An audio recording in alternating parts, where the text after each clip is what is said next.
you want to take a break, that's fine. I'm supposed to play the prelude. Like when you do Amazing Grace.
Let's continue our prelude music by singing Let's Walk Together. The fine musicians here will be introduced by Peggy later. Let's walk together. This is a song of reflection, inclusion, action, and especially a call to change. Let's stand to sing.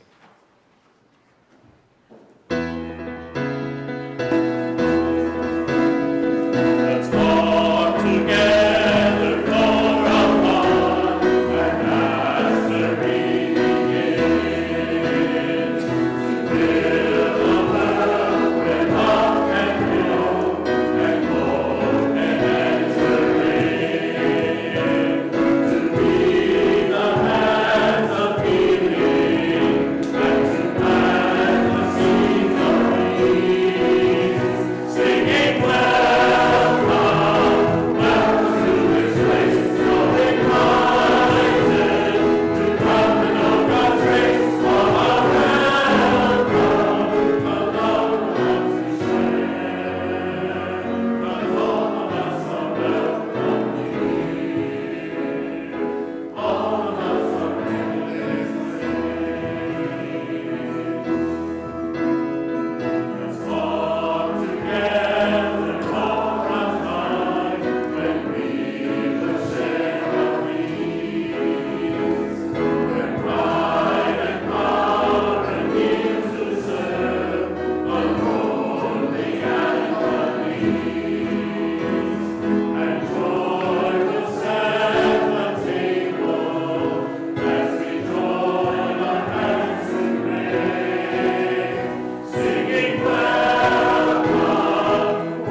Good morning, everyone.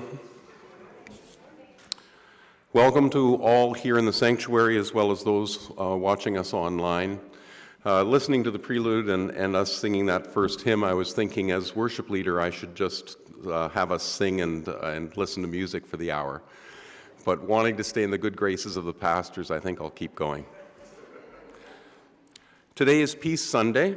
As I prepared for this morning, I began looking for confirmation of something that I had heard, which was that there's less conflict in the world now than at any time in recorded history. I couldn't find it. What I did find that provided me with some hope is a recent Gallup poll. I'll quote, "Gallup's latest annual update on global safety shows people worldwide feel safer today than they did a decade ago. But many countries have a long way to go to achieve the peaceful societies that are essential to sustainable development." I even thought that that might be a year old, but that was from September 2024. I'll leave you with that thought as I call us to worship. Welcome to worship at this turn of the season. As the temperatures dip, we gather in the warmth of God's presence. As the darkness grows, we seek God's light. As the earth rests from its labors, we long for God's peace, Come, let us worship the Lord. Let us pray. Lord, we pray that you would give us the wisdom and discernment to respond to difficult people and situations with grace and humility, just as David did with Nabal. Help us remember to leave room for your righteous judgment. We lift up any difficult or challenging relationships in our lives to you and ask for your peace and patience to guide our interactions. Help us to be peacemakers and to seek reconciliation where possible. Thank you for being a God who sees and cares for us in our distress. We trust in your provision and protection, and we ask for your strength to endure any trials or challenges that come our way.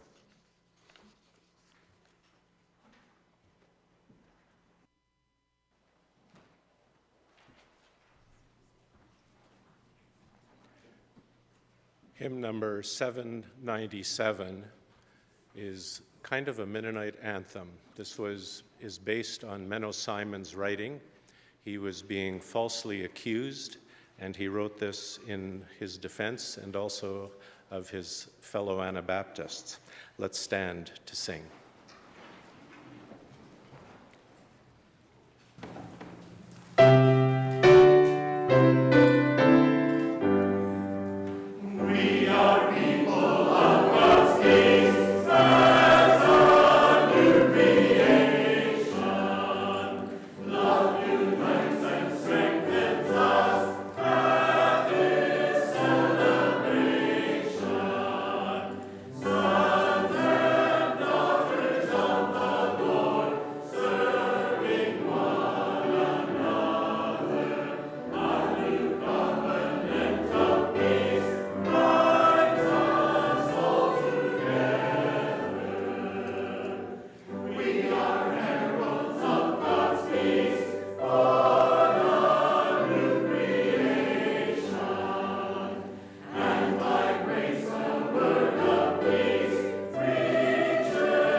All right, I'd like to invite children and junior youth to join me up here at the front. And those of you who are readers, just remember to bring your script along.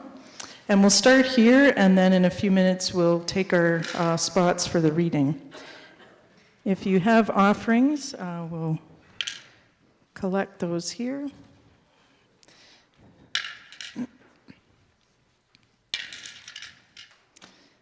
Good morning and welcome. It's great to see so many people here this morning.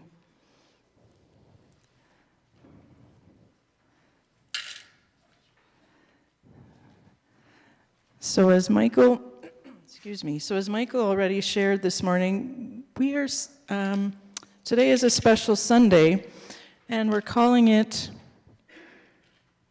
Peace Sunday, the Sunday closest to Remembrance Day, the Sunday when we want to focus on stories that help us learn how to be peacemakers and followers of Jesus, who was such an important peacemaker for our tradition. So a number of you have a script, and you are going to be our storytellers this morning. You are going to tell the story of Abigail.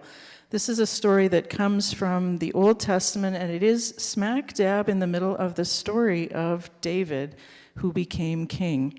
And some of you noted this morning that we're actually backing up a little bit. Through the fall, we've been doing all these stories of leaders in the Old Testament, including David and Solomon. So we're backing up this morning to the time when David had been anointed king, but he was still waiting to be king. And Saul was still the king, Saul was still in power, and there was tension between David and Saul.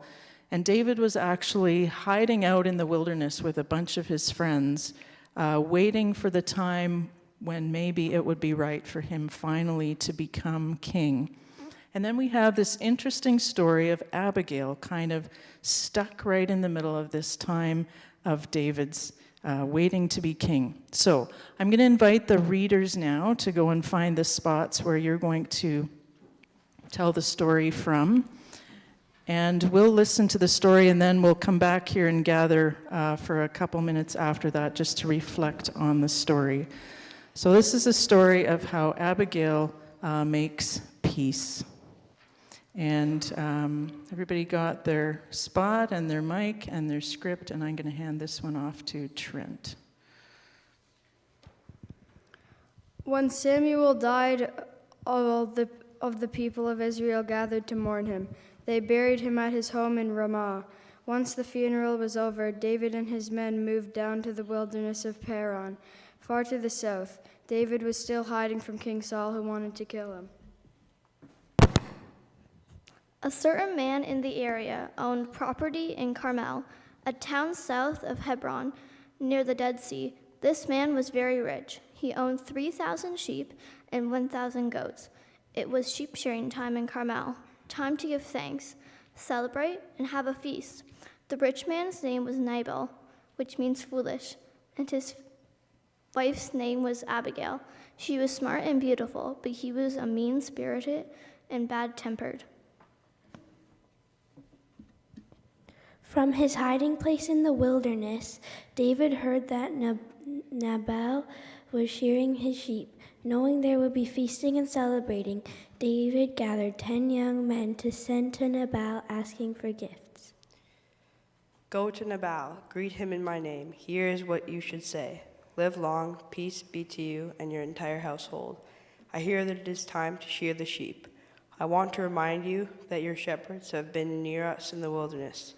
We have protected them and kept all our animals safe this whole time. Just ask your shepherds, they will tell you this is true. Peace, return our kindness, and share something with us from your feast day. Would you give whatever you can to David and his men? David's young men delivered the message and waited for Nabal's response. Who is David? Who is this son of Jesse? I've never heard of him. He must be nothing more than a runaway slave. Why should I take bread and water and meat from my own household and give it to men who come from who knows where?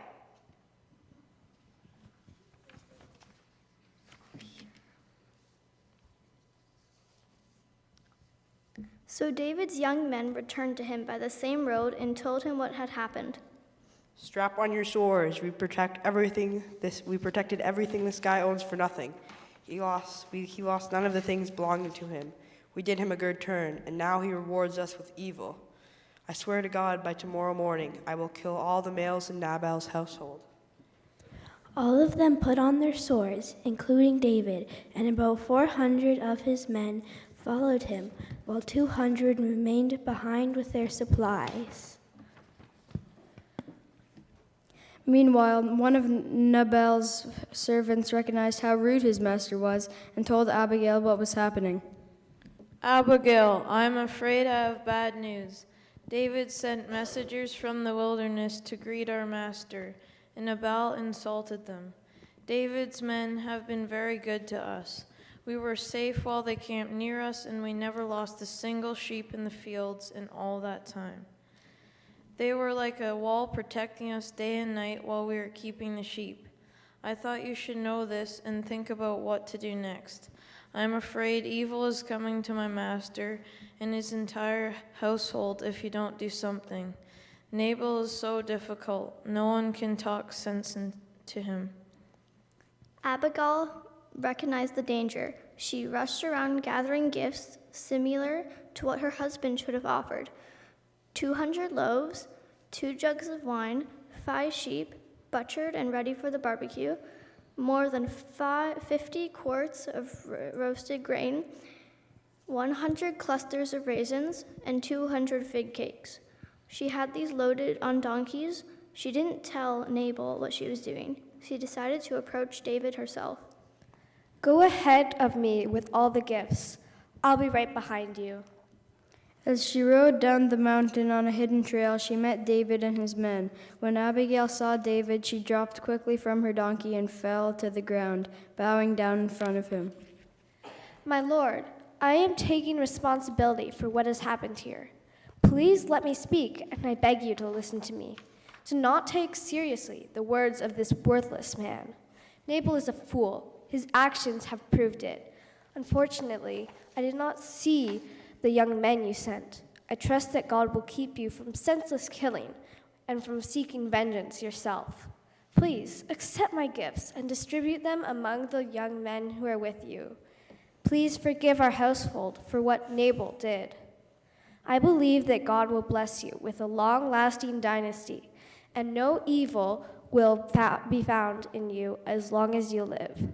You will never have to feel guilty for shedding blood needlessly or taking vengeance into your own hands. If anyone dares to threaten you, God will protect you. When God has done all these good things for you, I pray you will remember me. Blessed is the God of Israel, who sent you here today to intercept me. And blessed is your wisdom. Blessed are you for keeping me from shedding blood needlessly and from taking vengeance into my own hands. For I swear that if you had not hurried out to meet me, I would have killed all the males in Nabal's household. Then David accepted her gifts. Abigail, get up and return home in peace. I have listened to your words, and I have granted your request. I will not hurt anyone in your household.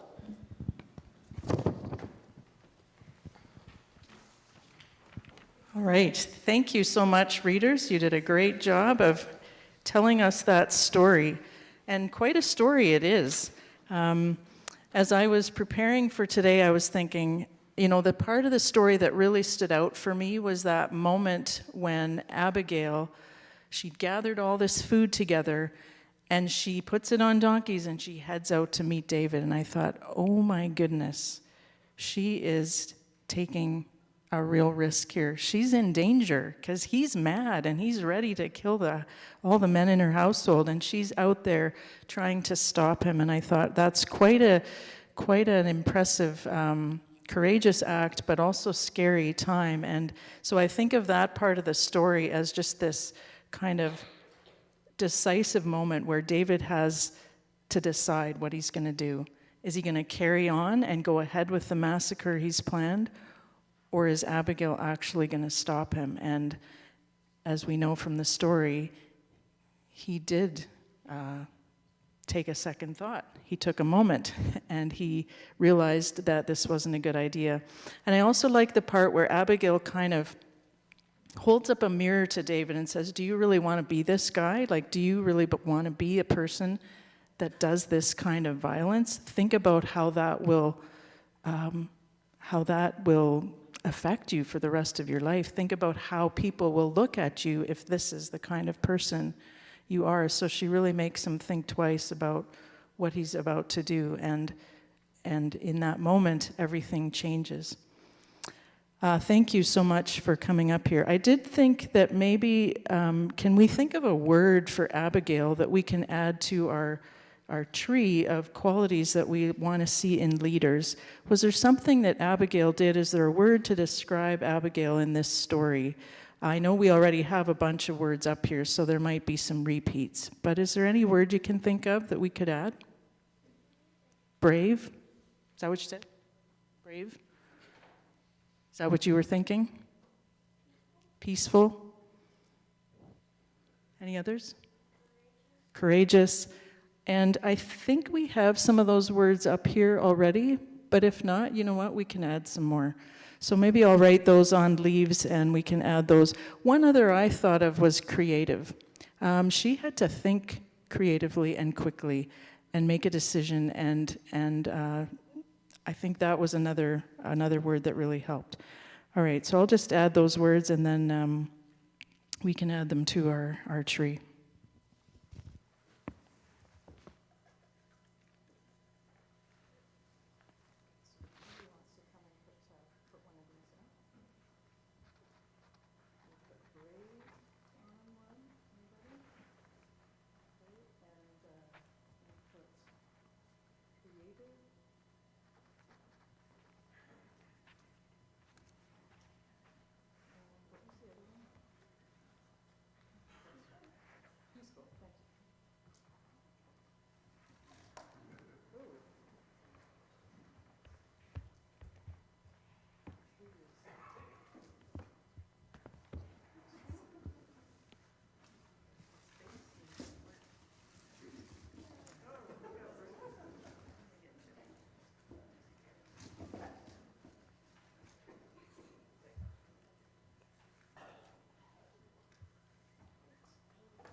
All right, thank you all for contributing this morning. If you have reading folders, you can just leave them on the bench here. And the script you can leave there too, or take the script with you, whatever suits you. Okay, thank you so much for helping to tell our story this morning.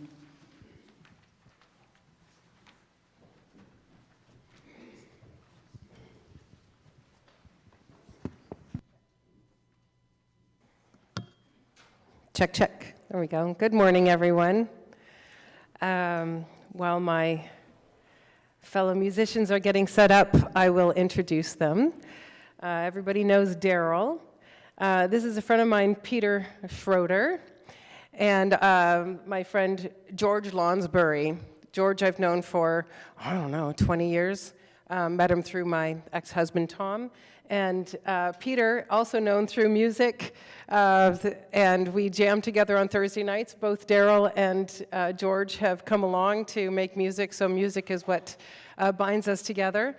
And I'm really happy that you all get to hear them as well this morning, because we really do enjoy making music together. Before we sing, actually we're all going to be singing this, Jesus Help Us Live in Peace. When I saw this as part in the bulletin, I was so happy because I love this song. I grew up on a farm with 6 kids, and we didn't take family vacations, but I'll tell you what, from the time I was 8 years old to 14 years old, I got to spend a week at Hidden Acres Camp every summer, and that was a big deal, right? Away from home, no responsibilities, and it was, for me, still, when I look back on my childhood, my absolute favorite week of the year of my life, when I look back. And this is how we would end every night at campfire, is with this song, and we'd hold hands, and it will always hold a very special place in my heart. So I thought today it was supposed to be just a congregational hymn. Instead, I thought, because I love it so much, I sort of hijacked it. I've lowered the key, so it works for me. Hopefully it'll work for you too. We're going to start with the chorus, Jesus Help Us Live in Peace. We'll do that all together, and if it's okay with you, I'll sing a verse, then we'll all sing the chorus together. I'll sing a verse, and we'll sing the chorus again together. Does that make sense? Thanks very much.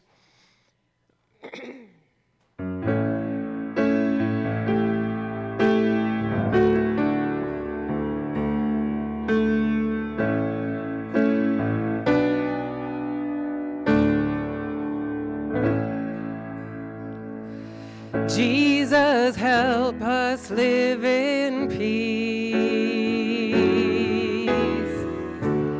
From our blindness set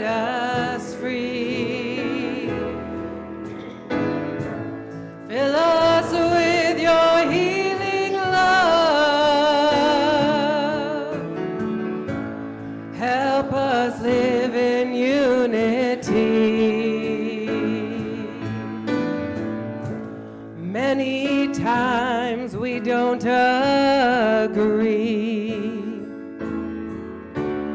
on what's right or wrong to do. It's so hard to really see from the other's point of view. Jesus, help us live in peace. From our blindness, set us free. Fill us with your healing love. Help us live in unity. How we long for power and fame, seeking every earthly thing. We forget the one who came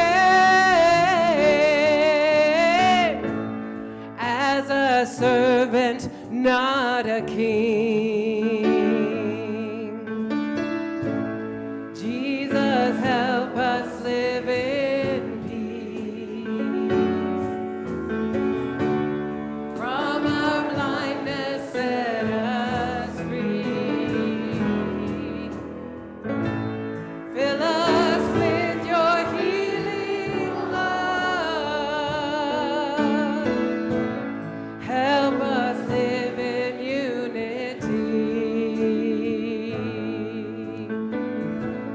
Help us live in unity.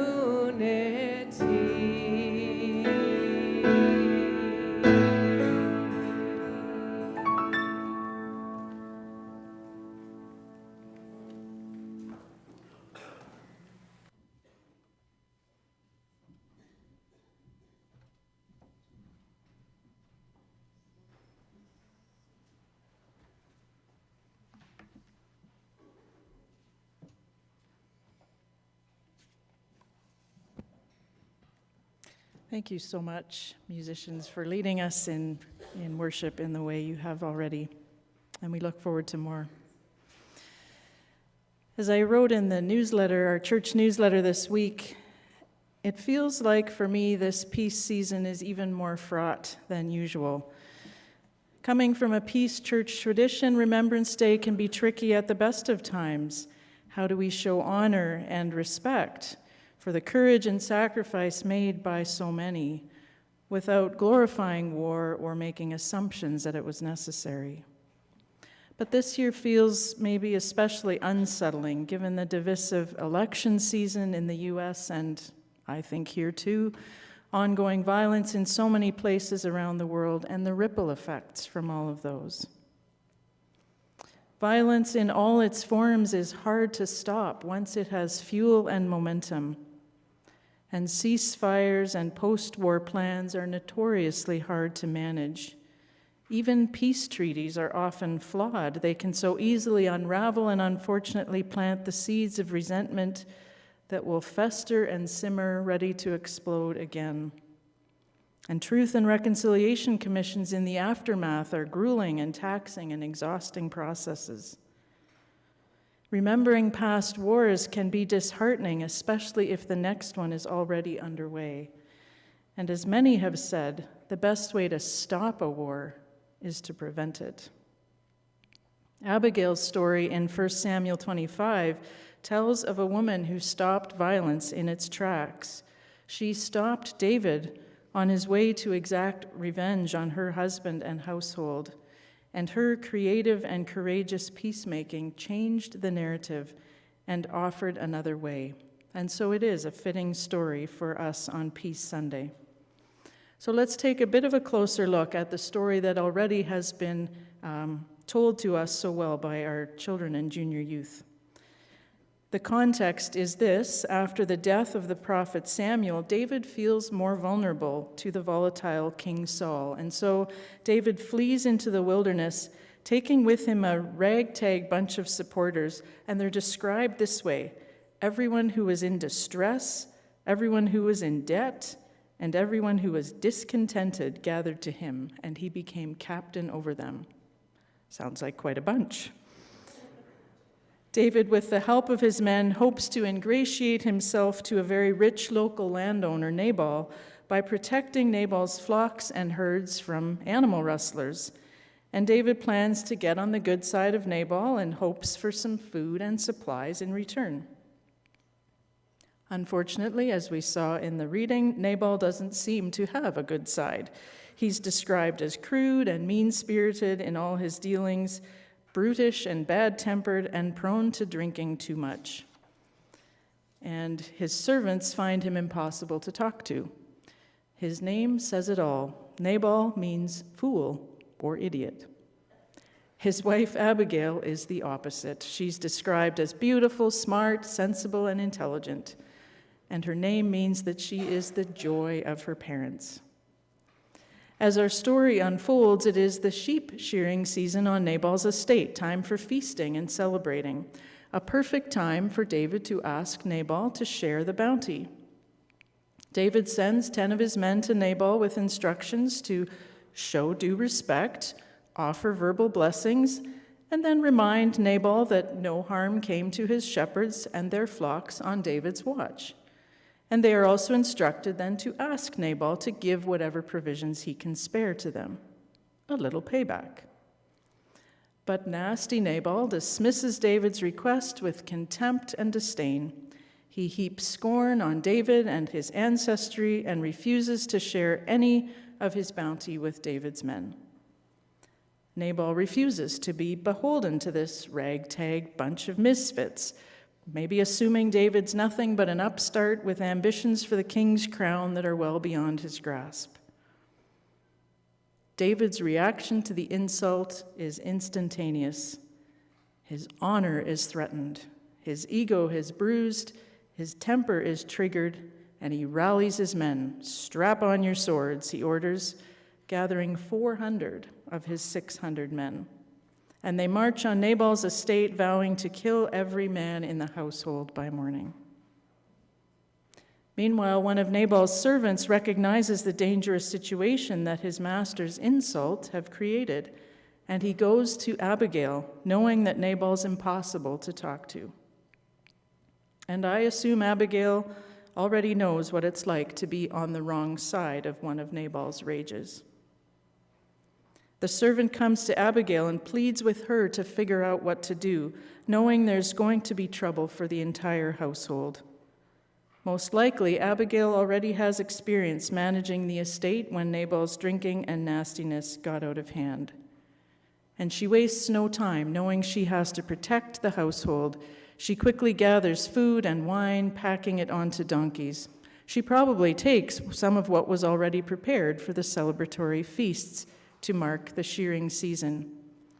She sends the loaded donkeys ahead, and then she follows them, taking it upon herself to face David and ease the tension. But she doesn't tell Nabal what she's doing. And I thought it was interesting that the text says she meets up with David in a mountain ravine. It would seem that she doesn't take the main route, but rather a back path, maybe so Nabal won't see what she is doing. Or maybe she outsmarts David, predicting that he will try to approach from a more hidden path, stopping him and blocking his sneak attack. As I said with the children and junior youth, I'm struck by the danger she puts herself in here. She is at risk of being attacked and harmed herself, or maybe kidnapped and carried away. This is a particularly tense point in the story. So she acts quickly. She doesn't give David time to plan his next move. She gets off her donkey, bows down, shows David respect, and uses every diplomatic tool she has to diffuse the situation. She asks David to listen to what she has to say, and then she just keeps talking, knowing she has very little time to make her case. She offers to take the blame for this situation on herself.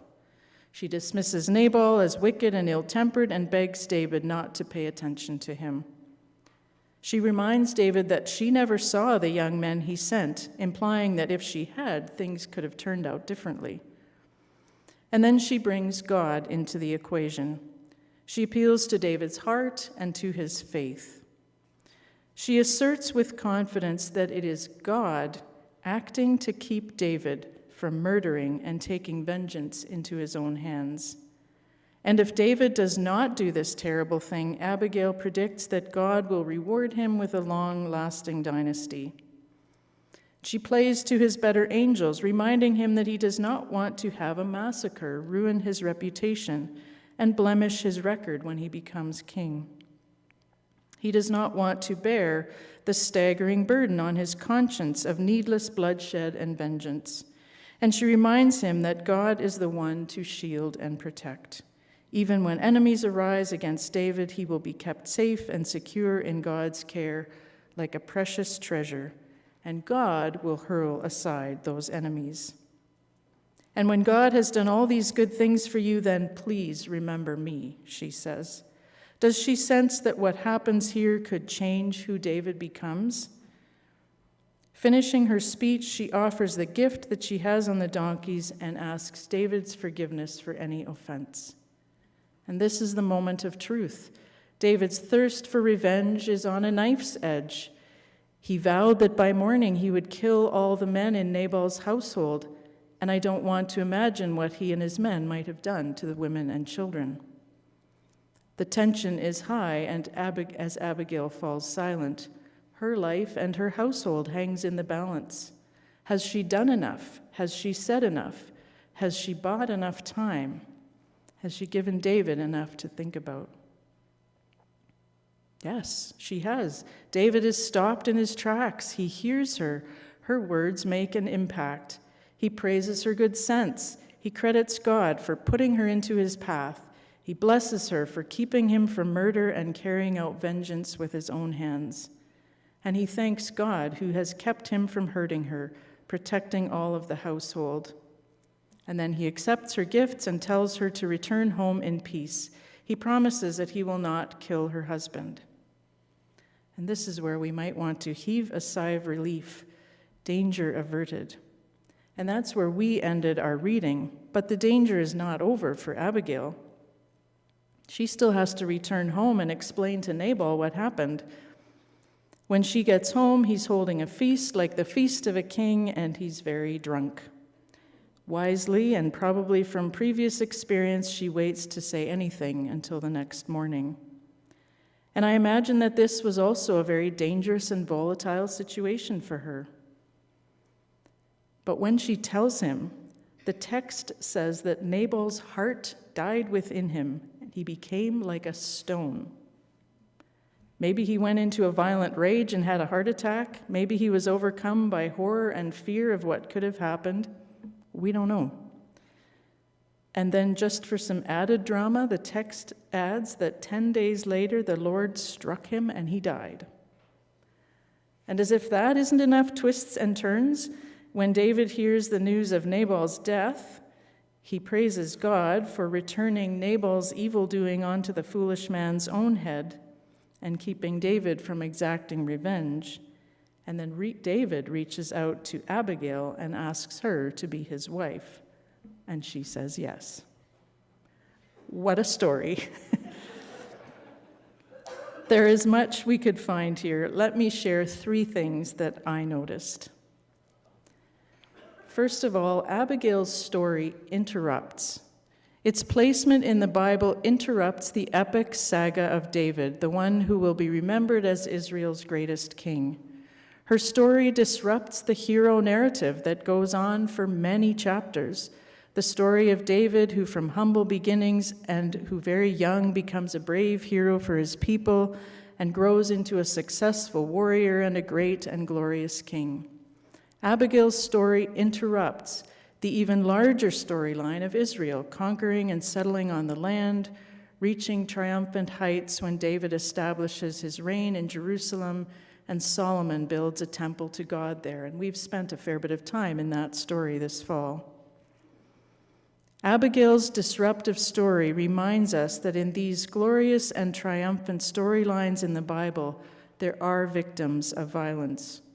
Her story can help us to pause long enough to consider the ordinary people who are vulnerable to the arrogance of their leaders and all too often become collateral damage to the reckless impulses of those with power. The late Rachel Held Evans, in her book Inspired, about reading, interpreting, and loving the Bible again, takes time to reflect on the so-called texts of terror in the Bible, tragic stories of 4 women in ancient Israel: Hagar, Tamar, an unnamed concubine, and the daughter of Jephthah, whose stories invite the reader to consider the costs of violence and patriarchy.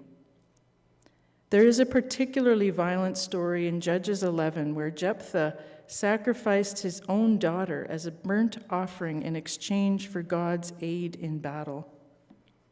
In response, the young women of Israel engaged in a public act of grief to mark the injustice. And as the biblical writer recalls, from this comes the Israelite tradition that each year the young women of Israel go out for 4 days to commemorate the daughter of Jephthah. Rachel Held Evans writes, "If you pay attention to the women, a more complex history of Israel's conquests emerges." So in response to these texts of terror about women in the Bible, Rachel Held Evans engaged in what she calls one of the most moving spiritual exercises of my adult faith. She and several friends created a liturgy and ritual of lament honoring the victims of the texts of terror. They lit candles in memory of those biblical women and heard poetry and reflections from modern-day survivors of gender-based violence. So she writes, "It's not always clear what we are meant to learn from the Bible's most troubling stories, but if we simply look away, we learn nothing." And I think it's worth noting that Abigail's story belongs to the scriptural tradition that Jesus knew. And it reminds me of a story about Jesus recorded in John 8. In that story, a woman is hauled in front of Jesus and all the people in the temple, caught in the very act of adultery, the religious leaders say. "What should we do with her?" they ask. "Our law says we should stone her to death. What do you say?" I think Jesus remembers Abigail's story from his scriptures. Perhaps he recalls her split-second chance to prevent a massacre, the moment she disrupts David's thirst for revenge. And does Jesus remember how Abigail started talking, filling that tension with words, buying time to cool David's murderous impulses? Notice what Jesus does. It's not words he chooses to fill the tense space, but rather silence. He knows a trap when he sees one. He stoops down and writes in the dirt. He distracts the attention away from the woman, and he buys time. And maybe he prays for wisdom. Those in the mob must be curious. What's he doing? What's he writing in the sand?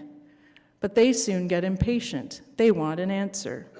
They want to trap him in his words.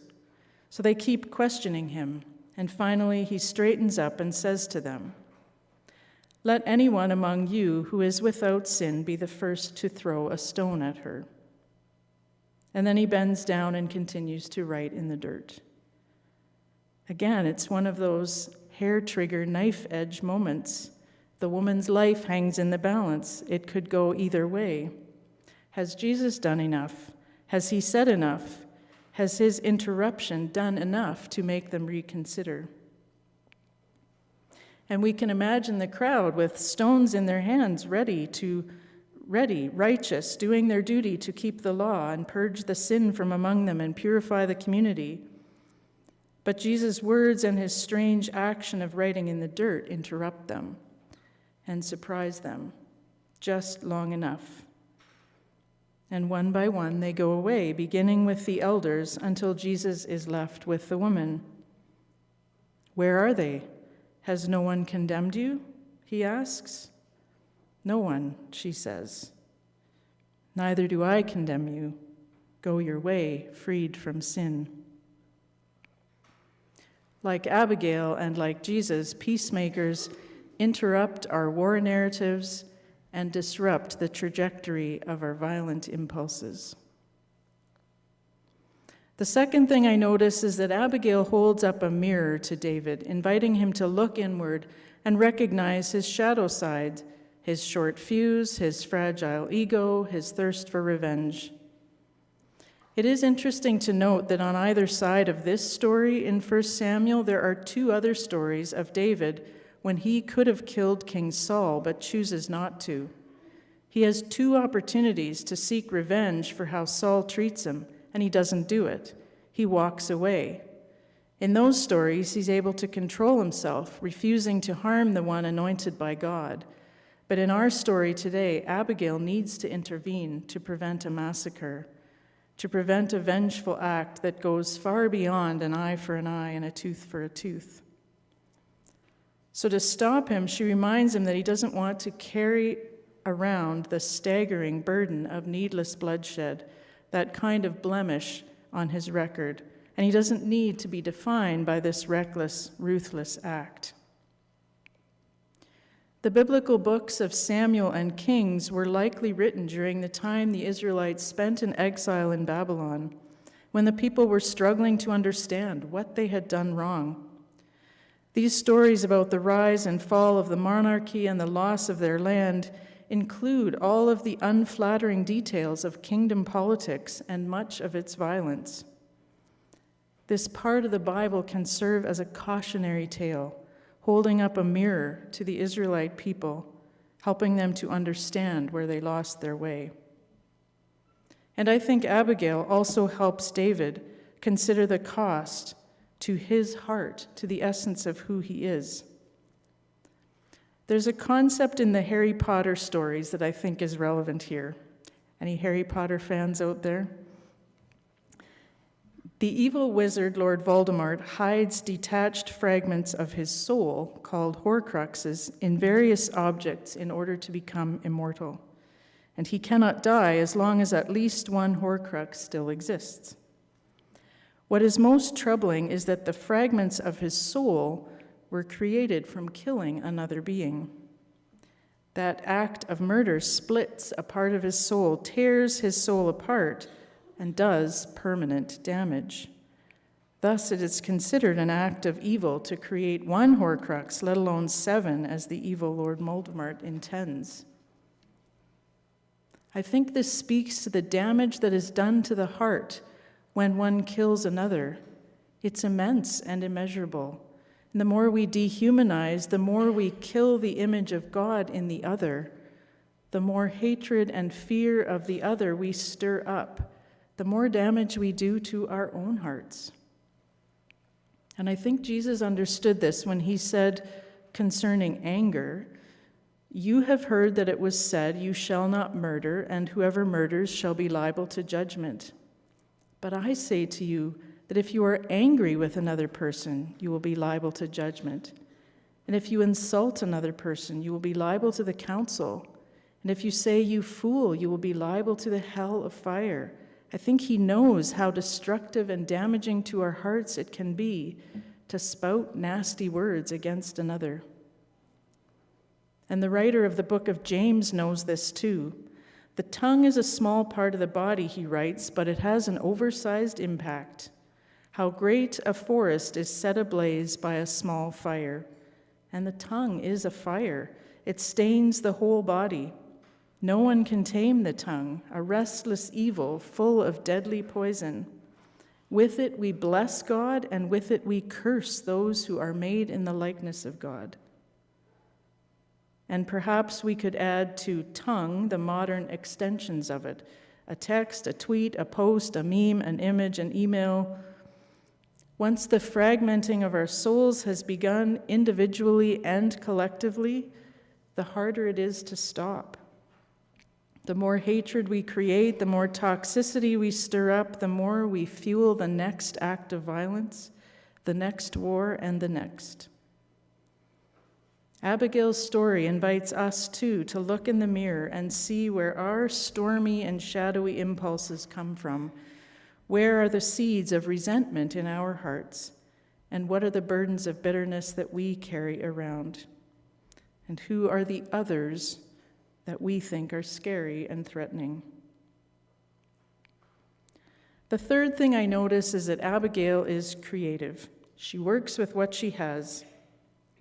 One of the most helpful things a professor ever told me as a student was this: there is always another way. I took that to mean there's always another point of view to contemplate. There's always another perspective you may not have considered. There's always another angle for looking at something. I think he was telling us to stay curious, to consider what else might be going on, and to stay creative. Even when things seem impossibly stuck, keep looking for another way. The story of Abigail teaches us that there is another way, even when violence seems inevitable. Her story teaches us that good leaders persist until they find a better way. War is not inevitable, and it is not the last resort. If we have resorted to war, we have not tried hard enough to prevent it. Instead, it's the failure of our best effort and our best energy and our best creativity to find another way.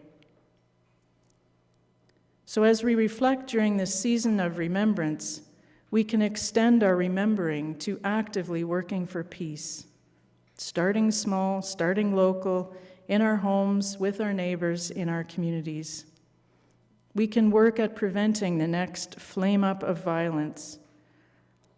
Like Abigail, we can interrupt harsh words, vengeful impulses, and narratives that dishonor others. We can disrupt actions that cause harm to minorities.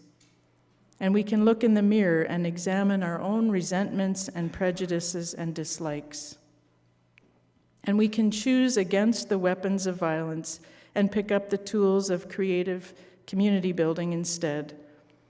We can beat swords into plowshares and spears into pruning hooks. We can refuse to learn the ways of war anymore, and we can make sure that everyone can sit under their own vines and under their own fig trees where no one can make them afraid, as the prophet Micah writes. Peacemaking is persistent and creative.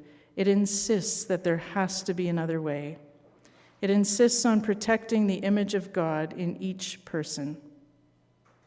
So let's put our God-given creative energy and our spirit-filled imagination into disrupting the narratives of fear, revenge, and retribution by building shalom in its fullness that includes mercy and truth and justice and peace.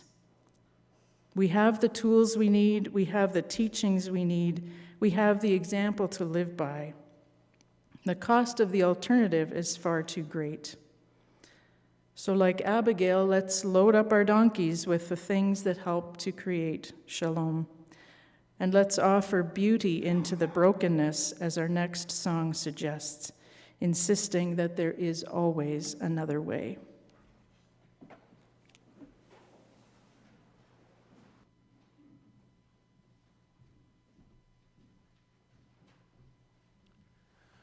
Our hymn of response is number 712, Beauty for Brokenness.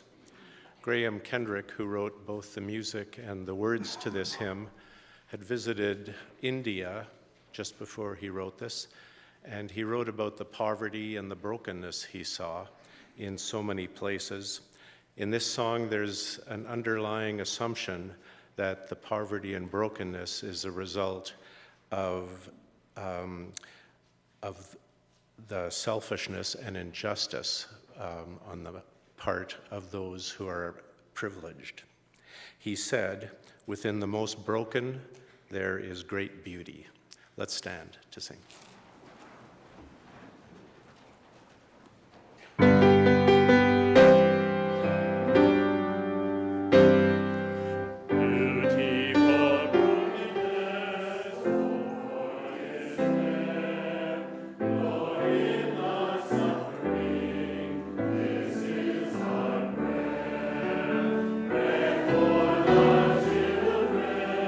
Justice, joy, peace.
Good morning. I have a few announcements to highlight this morning. First, today, following, is there a worship discussion group? Yes, excellent. Following worship discussion group and Sunday school, there will be a potluck, and parents and families with children are invited to stay for a conversation circle with childcare on raising families in this culture and how the church can offer support. All are welcome to stay. Also on Tuesday, November 12th, this coming Tuesday, St. Jacob's Women's Quilting and Knotting Day will happen upstairs. We'll be working on some quilts up there. And this week it includes a noon soup lunch, and you can bring something to add to the soup, and also bring a friend, not for the soup. We also have an announcement here. Marie Fretz asked us to share some sad news from the broader Metzger family. On Saturday morning, Ernie Metzger passed away after a long journey of dementia and decline. Ernie is brother to Marie Fretz, Irma Baker, Vera Martin, and Marlene Baker, and brother-in-law to Mary Metzger and Doris Metzger.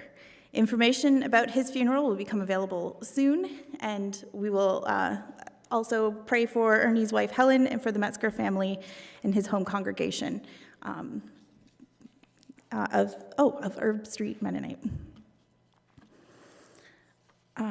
There is also someone, Miriam is coming up with an announcement here. Thanks, Candace. Yeah, Miriam Clausen, on behalf of Staff Relations, just a reminder that after about 3 years of pastoring, it's time for Janet Bauman to have an appreciative inquiry review of her ministry. So you would have received a survey that we ask that you return by November 25th, either in the lobby or by email to Doris Bean. But also for those that would like, there will be 2 focus groups during the worship response time on November 17th. And so you need to sign up for that by today. Thank you.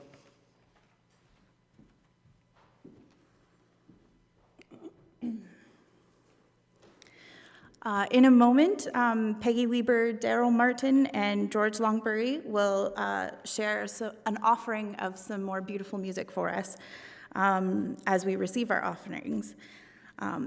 And as we receive the offering this morning, we want to offer our thanks for all the ways that we all contribute to this community with our gifts, our time, our passions, our love for each other, and for our finances that make so much of this possible in this world we live in.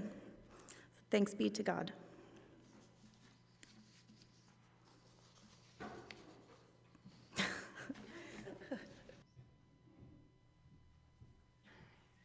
Is this George Lonsbury and Peter Schroeder? Yeah, you can come up, Peter. Come on.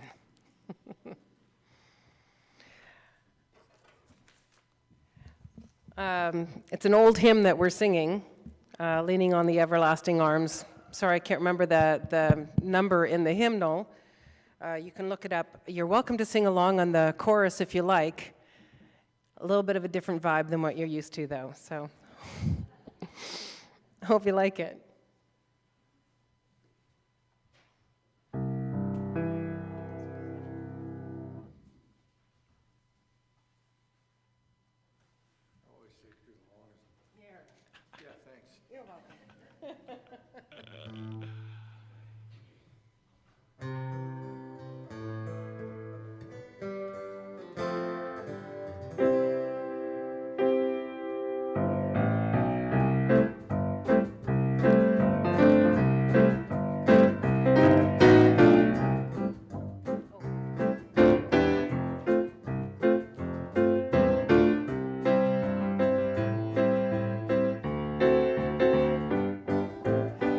What a fellowship, what a joy divine, leaning on the everlasting arms.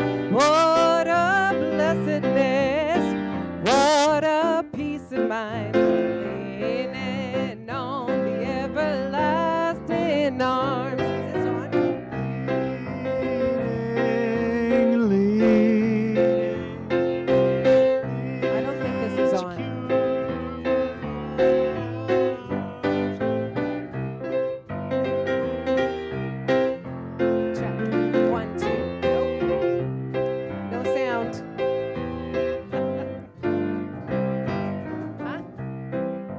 we have no, oh. Leaning, everybody. Leaning, leaning on the everlasting arms. Leaning, leaning on the everlasting arms. Oh, how sweet to walk in this pilgrim way, leaning on the everlasting arms. Oh, how bright the path grows from day to day, leaning on the everlasting arms. Leaning, safe and secure from all alarms. Leaning, leaning on the everlasting arms. What have I to dread? What have I to fear? Leaning on the everlasting arms. I have blessed peace with my Lord so near, leaning on the everlasting arms. Leaning, safe and secure from all alarms. Leaning, leaning on the everlasting arms. Leaning, safe and secure from all alarms. Leaning, leaning on the everlasting arms.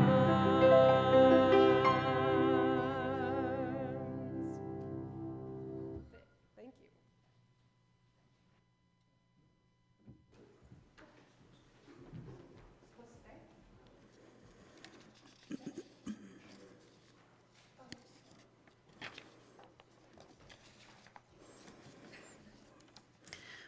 When we gather together, we want to offer space to share our joyful news and our burdens from the community.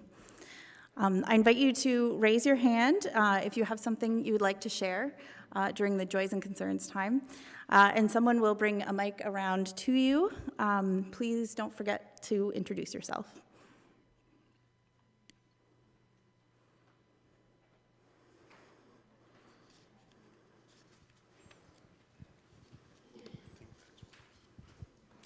Hi, I'm Karen Metzger.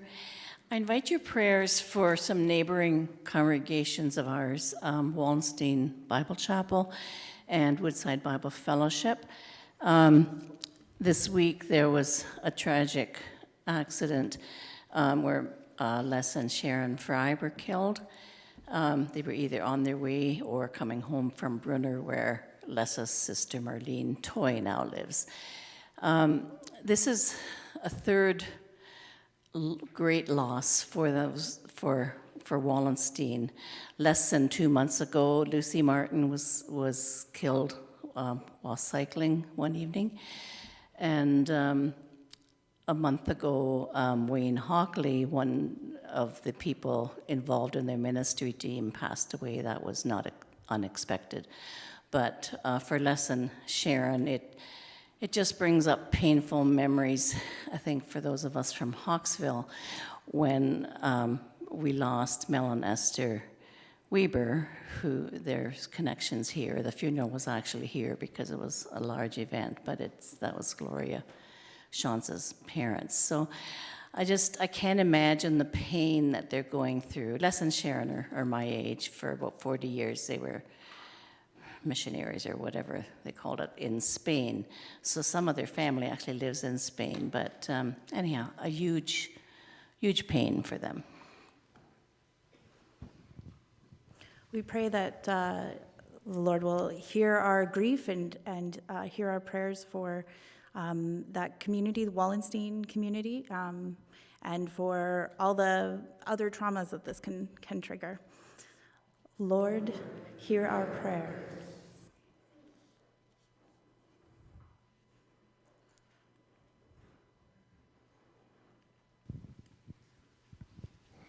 Good morning, Brent Hurst. I have two things this morning. First, my mom, Lita Hurst, age 96, had her pacemaker replaced this past Thursday. She had the original pacemaker since 2011, so she should be good to go for another 13 years now. We are thankful for the medical technology and the healthcare workers that cared for Mom. She was in and out on the same day and is now doing well in her apartment at Parkwood, and she's probably watching now, so hi, Mom.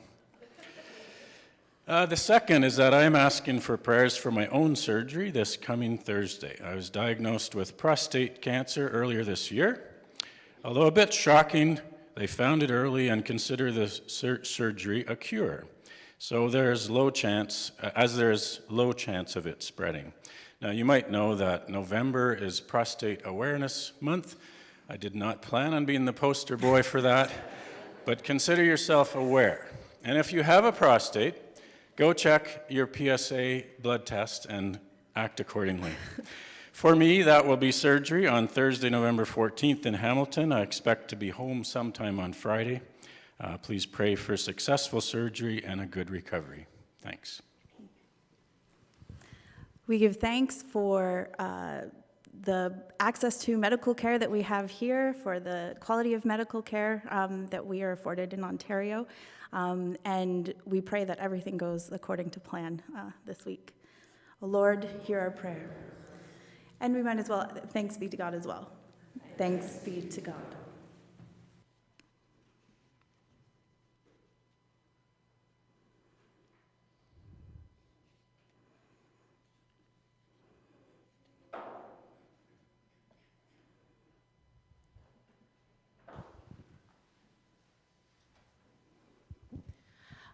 Laura, I just wanted to echo, I've forgotten your name, but the comments about Wallenstein Bible Chapel. Wayne Hockley is my mom's cousin, and his parents are here in town, and his mom has some concerns as well with age and mental health. So yeah, Doris and Alan Hockley as well, his parents, my great aunt and uncle, just lift them up. It was something they saw coming, but it was still a big shock to the family.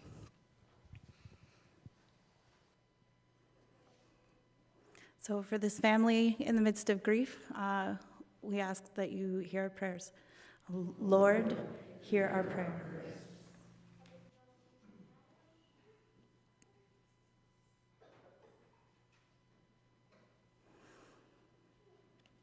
All right.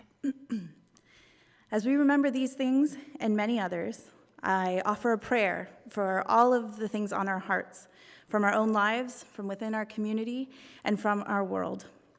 I recognize that the world has changed in the last week. Those of us who love people of color, immigrants, women, and queer people are weary and worried. Lord, hear our prayer. Blessed are we who love in this space of unknowing. May we take heart knowing that you are working still. May we take heart knowing that there is enough hope to go around. Lord, hear our prayer. We pray for our neighbors to the south as they grapple with what the election results will mean for them and their communities and those they love. Lord, hear our prayer. And in Canada this week, we also lost a very important voice for truth and justice, and we mourn the loss of Honorable Justice Marie Sinclair, the Cree judge that oversaw the entire process of the Truth and Reconciliation Commission. He oversaw it with wisdom, grace, and unfailing hope. During an interview where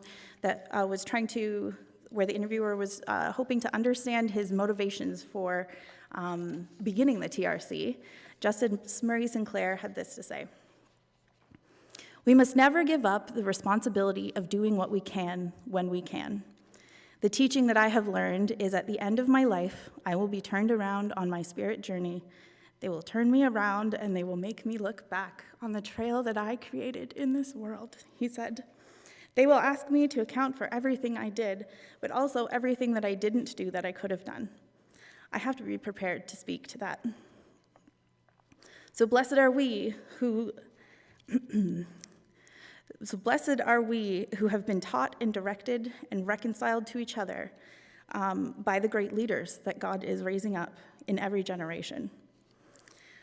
We join our prayers with the family of Justice Murray Sinclair in thanking the Creator for the gift of his life and his work, and we release him onto his spirit journey with love and gratitude. Lord, hear our prayer. Because there is always another way, another leader willing to step into the gap and call for truth and peace. We thank God for the leaders yet to come and ask for help to become them. O Lord, hear our prayer. There is no scarcity, there is no shortage, no lack of love, no compassion of joy, in the world. There is enough. There is more than enough. Only fear and greed make us think otherwise. No one need starve. There is enough land and enough food. No one need die of thirst. There is enough water. No one need live without mercy. There is no end to grace. And we are all instruments of grace. The more we give it, the more we share it. The more we use it, the more God makes. There is no scarcity of love. Amen.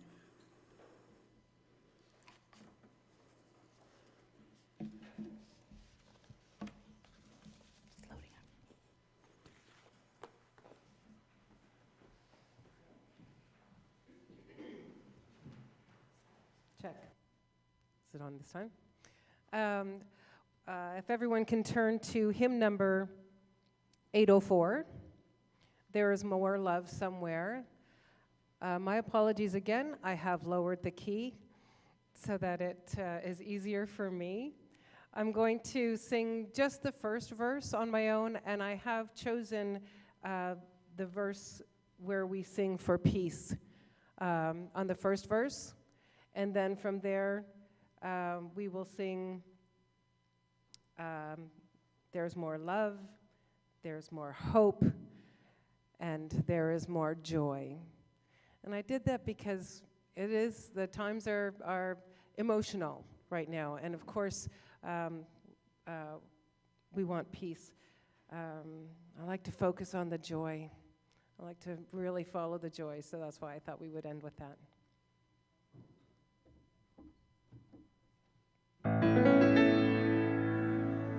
There is more peace somewhere. There is more peace somewhere.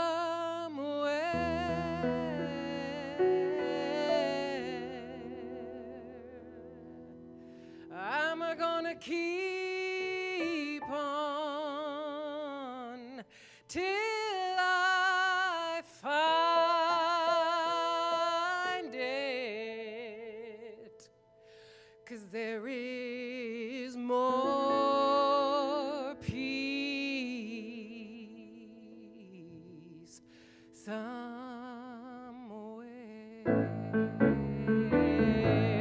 There is more love somewhere.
Go into this new week trusting in God's promise to watch over you, alert to God's calling to watch over those around you, and confident in God's love that will see your needs and hear your prayer. Amen.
Like a bird in the sky.